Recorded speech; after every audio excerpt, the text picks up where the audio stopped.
I'm Plutoburns, and welcome to Eagleland. Ladies, gentlemen, and weeaboos, I have a confession to make. I am a shipper. I know, shocking, but I have it under control. Though I may desire that fictional characters date irrespective of the author's plans, I keep these thoughts to myself. I don't create fan art, I don't share these thoughts on forums, and I definitely do not write to the author saying stupid things like, Marigold and Hanners should totally les out. But if you do have the same mental defect that I do, I should warn you that you are totally going to ship some of the characters in today's manga.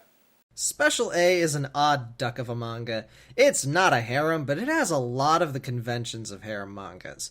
Oblivious characters, dragged-out romances, and paper-thin scenarios for set-piece comedy. But unlike harems that focus on one dingbat's adventures with the opposite sex, Special A follows the hijinks of 7 friends as they go through high school. Why 7? Because they all attend a super rich, prestigious high school where the top 7 high-scoring students are placed in the Special A class. And being in that class grants them various benefits, such as a unique school uniform to wear, the love and adoration of their peers, not having to attend class if they don't really want to, as long as they keep their grades up, and a greenhouse with attached kitchen for them to spend all their time in and drink tea. Oh boy, is there a lot wrong to unpack with this. First off, why 7? Why that random number? Why not 10 or 5? Oh, right, because the mangaka can't handle more than 7 main characters. Secondly, a bloody greenhouse. Really? That is the exact point that escapist fantasy starts being insulting to my intelligence. This building is huge and decadent, and the main characters spend almost all of their school life there. Why even pretend that the Mary Sue is a normal high school girl when she attends Mars University? But that's just the setup. What is the story of Special A? Well? What are you asking me for? 'Cause that's how we do things here. I tell jokes and set you up, and then you expound on our key talking points. Well, we ain't doing that this time, 'cause Special A doesn't have a story. At all. No story? No arching plot or thing for the characters to strive for? Bloody hell, even Love Hina had a plot, emaciated as it was. Yeah, well, this one doesn't even have that. The characters do things, they fall in love, they do more things. There's really no big character arcs for the main cast, nor huge obstacles that they must overcome. Most impediments get sorted out in a few chapters. Well, I guess that means we gotta talk about the characters. Now, this manga has a lot of characters just beyond the main 7 in the Special A class. And once it gets going, you start to need a flowchart just to keep track of them all and their relationships. Wait! Did you say chart? Can I make one, please? Sure, go ahead. Is he gonna be okay?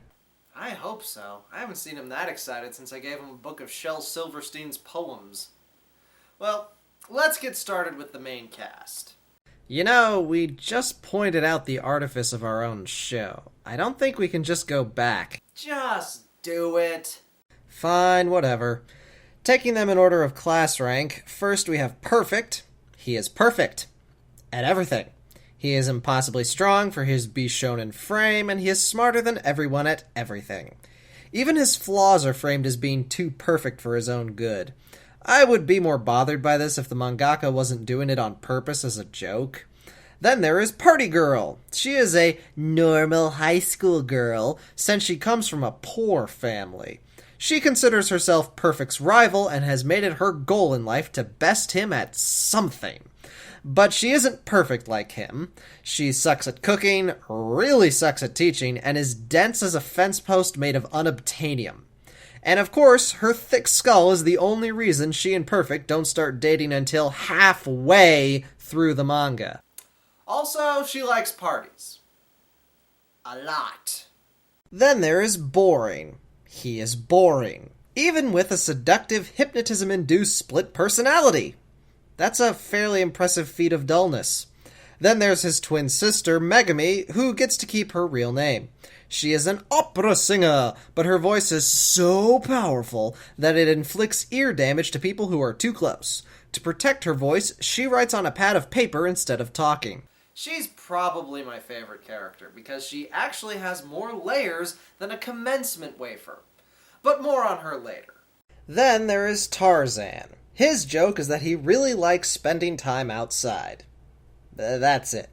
But he also fills the role of the male punching bag with character number 6, Crumpets. She loves girls and loves spending time making tea and cookies. And she routinely beats Tarzan up for being a guy with horrible timing. Which makes it even weirder when Tarzan and Crumpets start dating.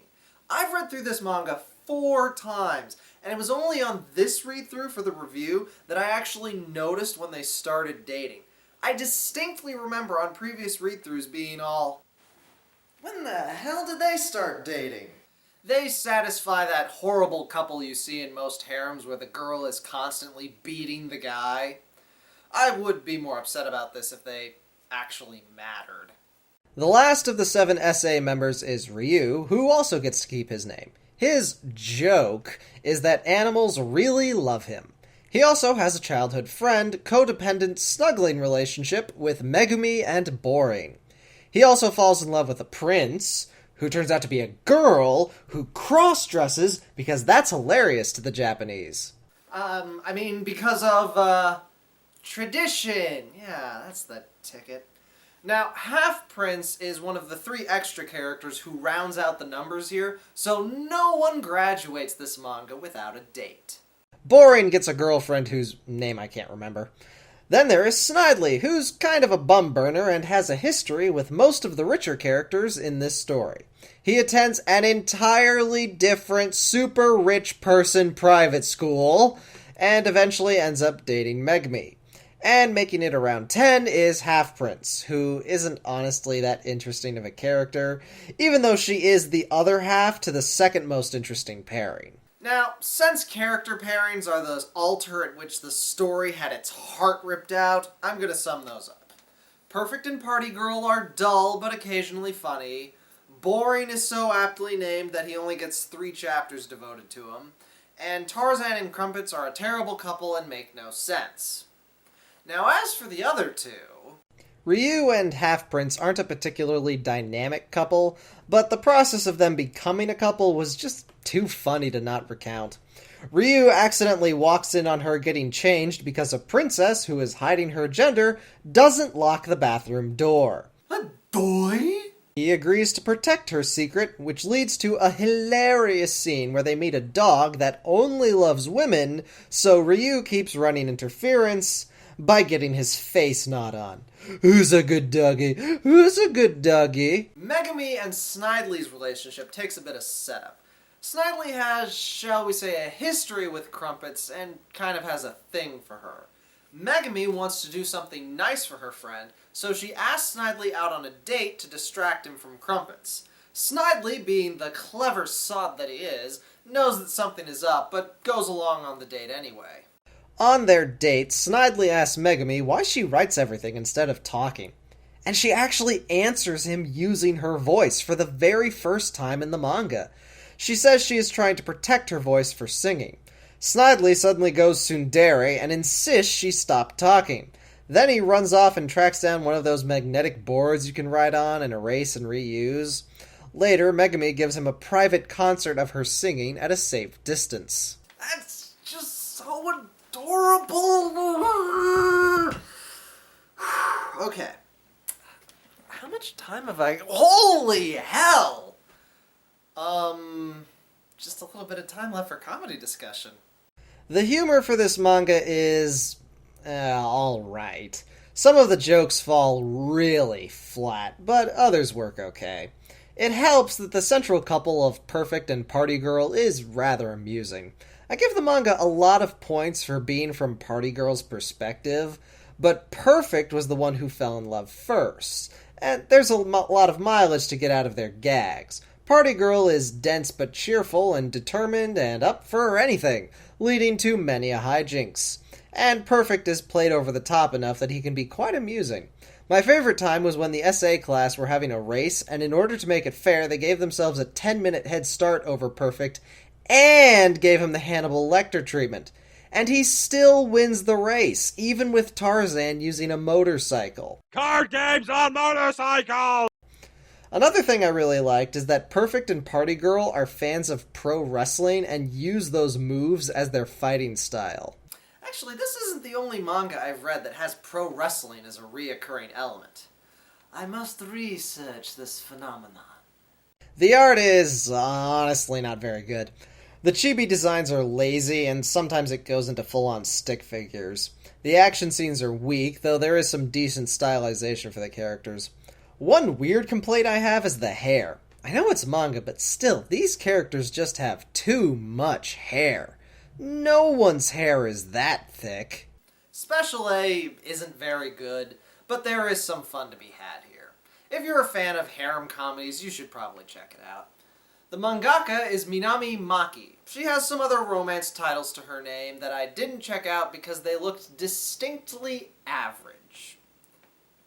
Till next time, I'm Plutoburns, and... Wait! I finished my chart. See, the SA are the heptagon connected by a white string, and the romantic couples are the red string, and the childhood friends are the blue string. Doc, that's a horrible chart. First of all, you have no name labels. Second of all, why would you use string to delineate the SA members? Wouldn't it make more sense if you had color-coded the pins so that the SA members were... Nerd!